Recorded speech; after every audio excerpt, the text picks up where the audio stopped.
There's a fire in my soul, in my soul. And every time it burns, that's when I know where to go, where to go, where I am to go. But it's hard to know. Hello, and welcome to the Behind the Senior Lens podcast. I'm Lori, and I'm your host. Today, I'm just introducing you to the podcast, and then soon we'll have some new episodes featuring some other wonderful photographers in the senior industry. So why did I start the podcast? So whenever I'm out and about, out in the field, literally at conferences, anywhere where I run into other senior portrait photographers, I really like to sit and talk with them about why they do what they do. How did they end up being a senior portrait photographer out of all the things in life you can do? What do they like? What the challenges are? All that stuff. And I just really enjoy hearing that. And so I also have a degree in journalism. I've interviewed a number of people over my many years, and it's just fun for me. So here's my podcast. I'll soon be introducing you to some wonderful senior portrait photographers all around the country. Today, it's just going to be about me. Hopefully, you'll stay around when you hear that. So there are already a lot of really great senior portrait podcasts out there. Many of them do focus on business, and I'm really not that interested in my podcast being about business. There's so many stories to be told about the people behind the lens. And that's really what I want to focus on. Who are all of you out there who are doing this amazing thing as a career? How did you get there? What did you do formally in life? What makes your style, and why? Why did you choose that style? What appeals to you? Do you have any influences? That kind of thing. So I'm going to stay away mostly from talking about business. If it comes up naturally in our conversations, that's totally fine. But I don't really want it to be business themed. Also, this will not be a place to sell things to other photographers. There is a lot of that in this industry. I think some of us, like me, are tired of being sold to. Even sometimes what seems like helpful information is actually just a way to get you into purchasing things. And that's okay. I don't want to make that as if it's bad. It's just kind of gets old sometimes. So this is a space where you can come. There will not be any selling. I won't sell you anything, and my guests won't be selling you anything either. So anyway, that's my goal. So what I would like to do on Behind the Senior Lens is feature a lot of really just normal people like me who are out doing these sessions with the seniors, not necessarily what some people deem as industry leaders. It's more just people like me, people like you. We're out there, we're working, we're sweating in the fields, we're getting parking tickets downtown, we're answering those inquiry emails and calming our kids down when they're nervous during a shoot, all of those things that we do very regularly. So some of you famous photographers out there, you're welcome to come on the show, but really I'm going to focus a lot of my efforts on getting just regular people on here to talk to me, and I hope you guys enjoy that. So I thought I'd tell you a little bit about me. I'm Lori Habiger, and my business is Center Stage Seniors. I'm in the Kansas City area. I am actually in a city on the edge of Kansas City called Shawnee, and most of my kids come from about 4 or 5 high schools closest to me. I do photograph about 120 seniors a year, so I'm very busy during the summer and fall months, like I think most of you probably are as well. But that's probably about all I'm going to tell you about my own business, because that's not what is interesting. You don't want to hear a lot about me. So I did start my photography journey about 19 years ago. I was at my daughter's dance studio, and they were in desperate need of someone to do recital portraits. I didn't know what I was doing. I could barely operate a camera even on auto, but the studio owner convinced me to do it. I did it, and that started off this journey that I have been on now for almost 2 decades. So I would say the first 8 years I did families, babies, children, maternity, all that stuff. I'm guessing a lot of you have a similar background. Now I do almost exclusively seniors. It's really what I prefer. I like that one-on-one that you get with one kid out there. You're not having to worry about posing groups of people or the little brother being upset or the baby crying. It's just you and that senior kind of vibing during the shoot. I hate that word, but I just used it. And just really getting on the same wavelength and getting them something really beautiful that they feel good about. So for years, I really wanted to try to switch my business from the baby, children, family model into seniors, and it was really hard. Once you're known for something, it is so hard to change. And if you're in a city like me that has a lot of senior portrait photographers already, it's even harder to crack into that. But once my oldest started high school, that really opened the door for me. I made sure I was up at the high school, around the kids, supporting them, taking pictures of their events, and just being a part of their lives. And that helped so much to get my senior business rolling. So here we are. I've probably maybe 10 years later, I've probably photographed close to 1,000 seniors, if not more. And I'm ready to branch out. And so here is the podcast. Each week on Behind the Senior Lens, I'm going to focus an interview on a specific photographer that I've invited on the show. And I've asked them to provide me with 5 to 7 pictures or more if they want that really typify their work, not only just the everyday senior portrait work that they do, but a lot of people do model shoots or styled shoots where they can really let loose on their creativity and take charge of the shoot themselves. And a lot of you do amazing work that way. So I want them to show us some of those too. And we'll talk about their style and why they chose the styled shoots and why they styled them that way and all those things that we all love to talk about. So, okay, I'm going to share you some of my work, just like I'm going to have my guests sharing their work soon. So I'm going to show you first some very Lori images. So if you ask people around here, what is Lori known for? They're going to say just this, and that is girls on the prairie at sunset. I do so much of this, almost every single shoot I've do this type of image. There's not a lot in Kansas that we're known for. We think we're known for our sunsets. I don't know if we are, we think we are, but to us, there's nothing more Kansas than prairie grass and sunsets. So there you go. I love the chair in this picture. I don't take chairs with me anymore because the last one I broke when I shut my trunk. So this mom happened to bring a chair, but I don't. Just another Lori picture, another pretty girl, prairie grass behind her, beautiful sunset. I love the wind in her hair and that pretty, pretty look on her face. Another very Lori picture. This girl I had running towards me. I probably shouldn't have cut her feet off, but you know, she's running towards me and she just got really close and that's how it worked. I love the look on her face. You can tell that she's having a good time with me here. Boys, I photograph in the Sunset Prairie too. So this was a star quarterback a few years ago. What gets me is it was 100 degrees here and he was wearing a hoodie and a jacket over it. He was so hot. I was so hot and I was in a shorts and a t-shirt. So I shot this really fast, but just showing you another very Lori image. I've always loved art and antiques. And one day, right before this shoot, I was at an antique auction and I looked at some Art Nouveau imagery there that had women interacting with the moon. This was a really popular motif in the Art Deco and Art Nouveau eras, and I've always loved it. Well, I can't do that with the moon because I don't use OCF, so I've got to do the sun. So here's this gorgeous dancer I photographed. I asked her to reach up and interact with the sun and the wind in her hair, everything is just so beautiful to me. And I love that I was able to do something that reminds me a little bit of those Art Nouveau images that I love so much.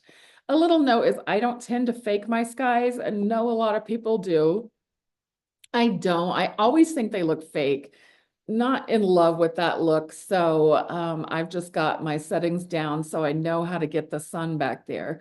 Sometimes I fake it just a little bit, Some suns are just weird, but in general, I like to keep my skies natural.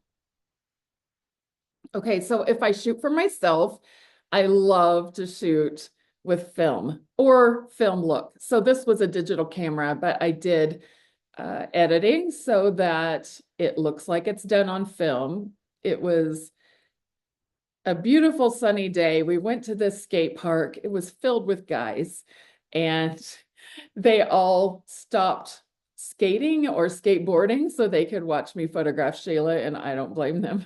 She's gorgeous. But I dressed her in 70s full out. I've always loved the look of those 1970s roller girls, and so I designed this shoot for that. I had actually wanted to get down in this area, but this actually is a giant area, and there is absolutely no way to get out of there unless you skate out of it. And I am not going to skate out of it. So she could barely stand on the skates either. So that was out. So we shot from up here, but it turned out really nice. I did want to say that some people may question why I chose to crop it this way, and I just love talking about this stuff. I cropped it off center because I've got the tree over here that I thought just sort of balanced out everything. So instead of putting her directly in the center, I put her over to the right so I could use the tree. Anyway, moving on. Another 70s inspired image with this gorgeous kid. I have the most beautiful girls to photograph, and they are so amazing at picking up what I want from them. We went to this mid-century home and photographed there. It just turned out so fun. So when I shoot for myself, I often will do vintage film type of things. Okay, here you see a newer studio image of mine, and studio is really coming back. So in my 19 years of business, I started out doing studio mostly because this was back in the day when people were literally just changing over from film photography to digital photography. Most people were not getting family portraits done outside with film. Most things were in the studio. So um, I also started out with studio stuff. I gave workshops to other photographers who would fly to Kansas City for me to teach them. I was very proper about it all, used multi-light setups. Often I had a hair light, main light, key light, rim light, and more. And now I just like playing with things. I noticed now that I'm back in the studio, things have changed a lot. You don't have to be so proper. You can play around with things like I did here. And as long as your subject still looks good and it's flattering to them, that's what's important. You also want to create an interesting image, of course, but number one is you need your client to still look good. So as long as your lighting pattern is good for them, then, have fun with it, like I did here. I also like really simple studio. I do not like props. I don't like flowers hanging from ceilings. Actually, I like it when you guys do it. I just don't like to do that. I'm a really simple studio girl.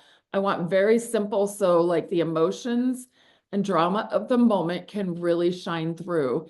And this girl is amazing at showing me how she feels through her posing and through my lens. This is a very simple portrait, nothing groundbreaking, but it's just so beautiful to me. This girl is gorgeous. I love that there's a little bit of a enigmatic look on her face. I'm not really sure what she's thinking. Is she getting tired? Is she irritated with me? There's just something there that's not quite happy, smiley, and that's what I love. Another very Lori picture. I did get a prop in on this one. I got that Clementine going with the orange backdrop.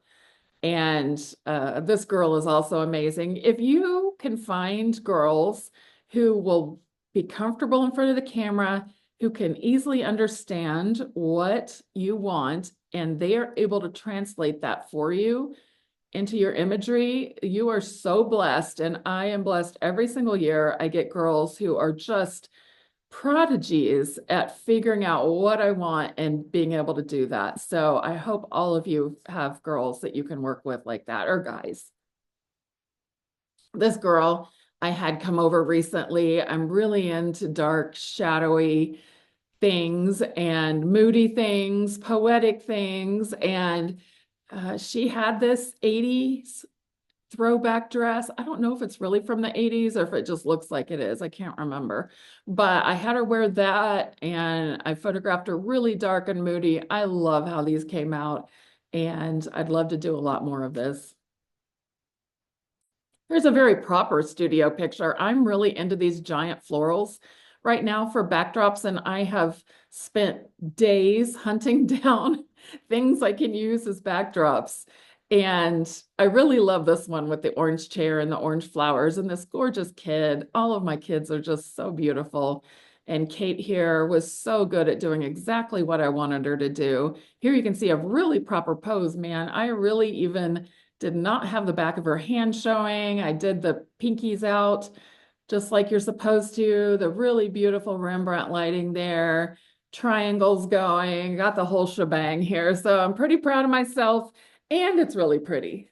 And we had a ton of fun doing it. Here you go. I do photograph in the city. This one I love because this girl was wearing this really romantic dress. I love the socks with the shoes. I didn't style her. She did this herself. And I love this really girly dress in the heart of the city. It's kind of unexpected. And I was a little worried about it at first, but once I got her there, and everything came together. I just thought it was such a neat looking image to have this very feminine little dress there on the city streets. Along with the roses, I really love the wind was blowing. You can see it in her hair and the skirt, but you can also see that she is moving a little bit. And that little hint of movement is something I just love in portraits. So I try for that quite a bit. Just another field picture. We all do them. I do them. You do them. The girls love them. The moms love them. I'm really into poetic, romantic imagery, and this to me is just exactly the epitome of what I love. And it's another neat thing. I'm used to seeing Seda here on the volleyball court, all sweaty and in her uniform, and just showing her and all the girls a different side of themselves and something so beautiful is just such a treat. Here's Kate again. Again, the dress, the girl, the city location, everything comes together so much. I'm not going to talk about it much other than to say this is a very Lori style city image. Another very Lori Center State Seniors picture here. And Maddie just looks so beautiful. I love the way her hair is, that direct gaze. You can tell she trusts me so much and is working just great with me here. I love the leading lines. I love the sun coming through the trees, the little bokeh balls that are back there in the leaves. Just everything is so pretty. And that's my thing. I just like to make pretty. If it's pretty and a little poetic and a little emotional and maybe a little dramatic, then I am a happy person. And finally, I really am in this romantic era with my work. I really like to make romantic, poetic images. And so Avery is one of my golden girls. It's my first year doing a model team in any way. I'm not doing group shoots, but just individual styled shoots with them. And so I want to do a rose and winter with Avery. So I sourced the dress, got her the roses, and chose a location. We went out in December and did this. I used some plastic wrap over my lens to get that dreamy effect going. And this girl was so good at knowing exactly what I wanted and embodying that. And I just love it. So I hope to, in the coming year, do a lot more really romantic imagery along with my regular senior portraits. So anyway, that is the last of my imagery show and tell. And here I am again. Anyway, that has been long enough. I hope to get so many of you on this show. I haven't decided yet if it's going to be weekly or bi-weekly or monthly. Depends on how many of you I can get on this show. Thank you for listening and watching, and I hope to see you again soon with the next episode. Bye.